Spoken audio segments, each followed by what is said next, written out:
Do we become what we eat? In the last episode, we dived headfirst into the world of feasting and indulged to our heart's content. There really is nothing quite like wining and dining with and on Jesus. Such an immense joy.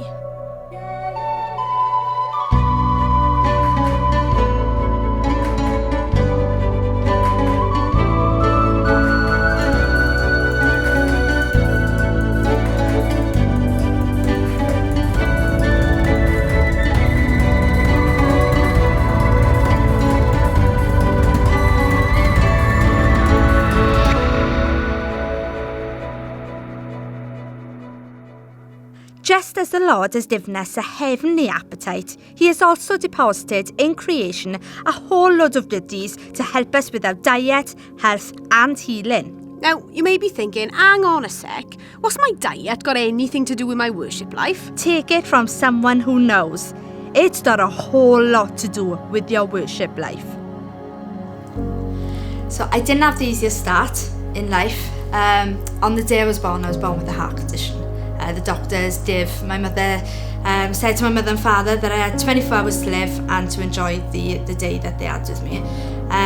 So, obviously that was a turbulent day for them, but I won't bore you with the details, but basically, here I am. I didn't die, but then when I was 18 months old, I had my first fit, epileptic fit. It's not something I talk about often because it's a kind of hidden life. I'm from a family that's like, just crack on with it and, don't be a victim of it or a martyr to it. Just overcome it every day. Every time it happens, keep overcoming it.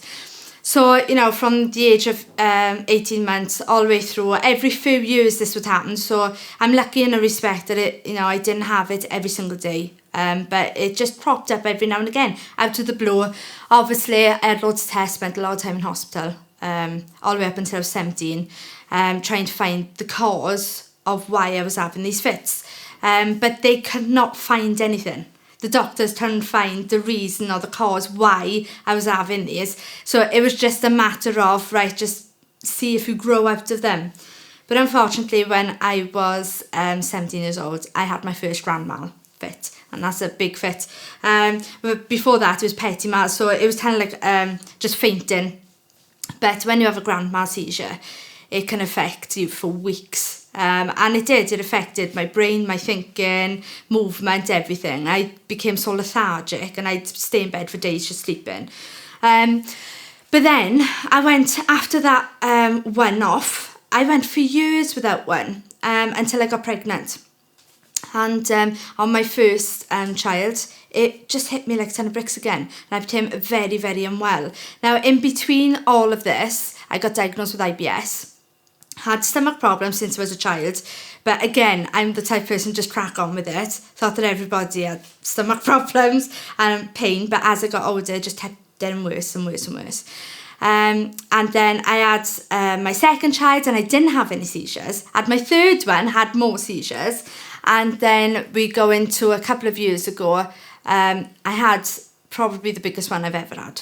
And it completely took the wind out of my sails. And again, the doctors did all the tests that they usually do and came back with nothing. They just did not know what was causing it. Then I went home and about a week later I woke up and my neck had swollen up. I mean, it was abnormal.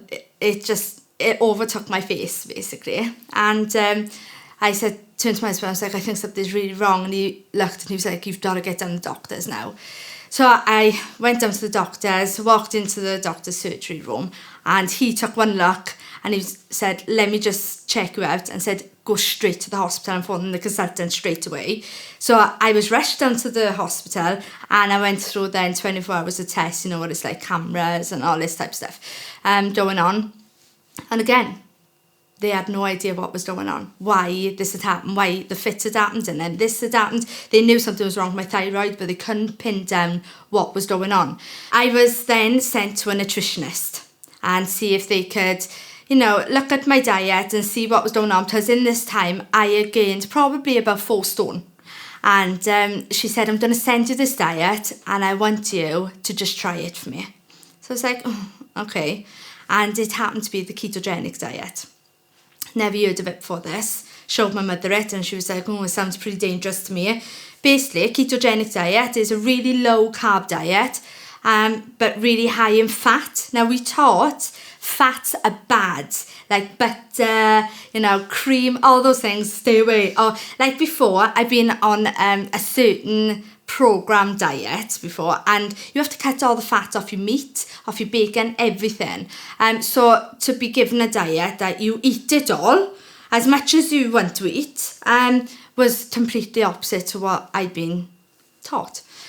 So I went on it. Within 2 weeks, they did blood tests and my iron level started coming up. So they were a bit like, oh, okay. After a few months, I was off all medication. And then the weight was just dropping off me. And I couldn't believe how fast it was coming off. And I felt the best I'd felt in years.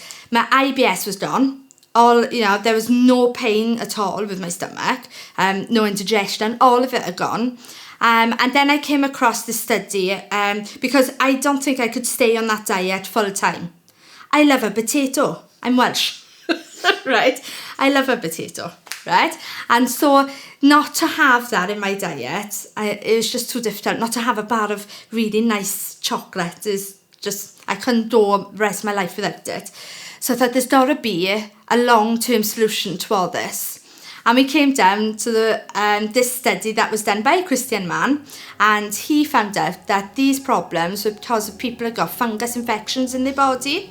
And so I went on a 60-day course of fungus medication and slowly then introduced normal foods back into my diet. And to this day, I've not had any symptoms.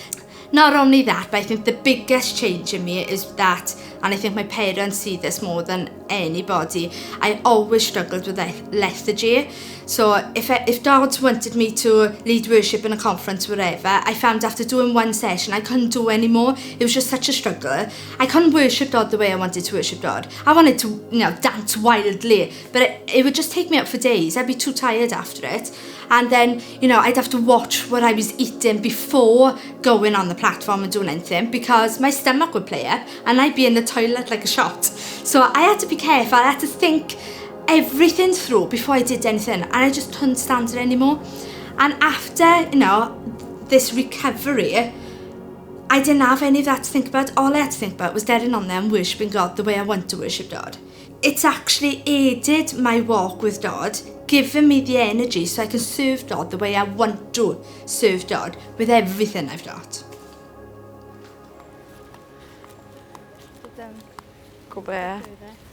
Now, we're not saying that the keto diet is for everyone. Far from.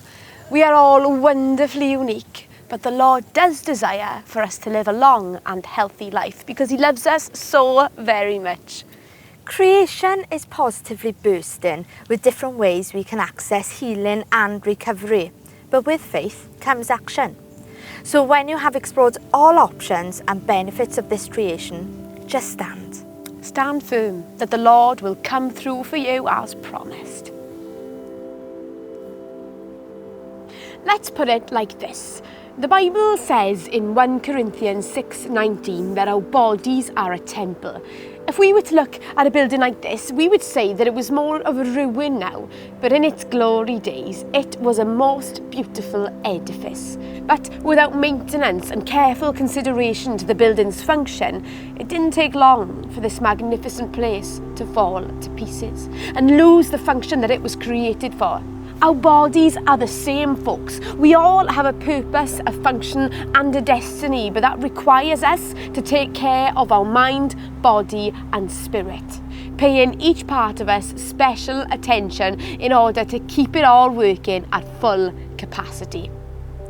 Now let's bring food into the equation. Could your ailments, illness or function be fixed by your diet? Think about it. Are the years of not eating healthily and not maintaining your fitness causing a reaction in your body that in turn is causing you to get sick? Now here's the good news. Diet comes in all forms. It's not a one-size-fits-all kind of thing. It took me forever to find a diet that pushed me into recovery from years of illness and unanswered questions. But like the Bible says, seek and you will find. Don't give up. You can do this. Food is more than the convenience of a full belly. I know, I've been partial to grabbing a cheeky burger or 10 when I'm in need of a quick fix, but it does me no good, and if truth be told, I feel as rough as dirt at the end of the day. But the use of food for healing is as much important in the preparation of it as it is in the eating of it. And at the end of the day, a calm mind is a calm belly. Now, I've never been one for fads and diets. I thought the Atkins was a disease, but if God has put healing properties in food, then I am definitely interested. We were whole before the foundations of the world. In our loving Creator, we have no needs. What we do have are many keys to unlock the many doors of His goodness found within us and all around us, enabling us to live a most glorious life, and that to the full.